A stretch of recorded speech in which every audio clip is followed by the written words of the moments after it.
আজ কান্দির ঐতিহ্যবাহী বাবা রুদ্রদেব গাজনীল পূজা এবং চড়ক পূজার উপলক্ষে জাতি ধর্ম বর্ণ নির্বিশেষে কান্দি ৫ নম্বর ওয়ার্ড তৃণমূল কংগ্রেস এবং ৫ নম্বর ওয়ার্ড তৃণমূল কংগ্রেসের কাউন্সিলর দীপঙ্কর মজুমদারের নেতৃত্বে রুদ্রদেব বাবার ভক্তদেরকে এবং সাধারণ মানুষকে শরবত এবং ছোলা খাওয়ানো হলো। MD রফিকের report, RNews.in।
ওকে রাস্তাটা করে দে বয়স্ক মহিলাটা।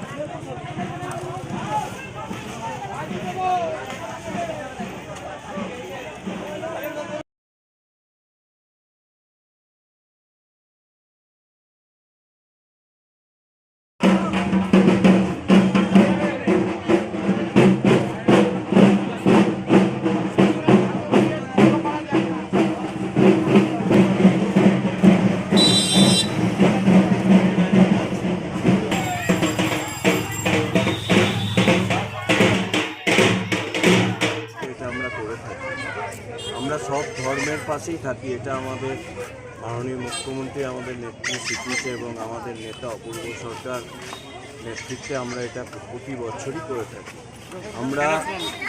আমরা সব ধর্মের মধ্যে ঐক্যকে বিশ্বাস করি, মানব ধর্মকে বিশ্বাস করি এবং সেই কারণে এটা আমরা প্রতি বছরই করে থাকি। আমি হচ্ছি কাউন্সিলর এই ওয়ার্ডের, আমি দীপঙ্কর মজুমদার, ৫ নম্বর ওয়ার্ডে এই ওয়ার্ডের কাউন্সিলর। এখানে সব ধর্মের মানুষকে নিয়ে আমরা এটা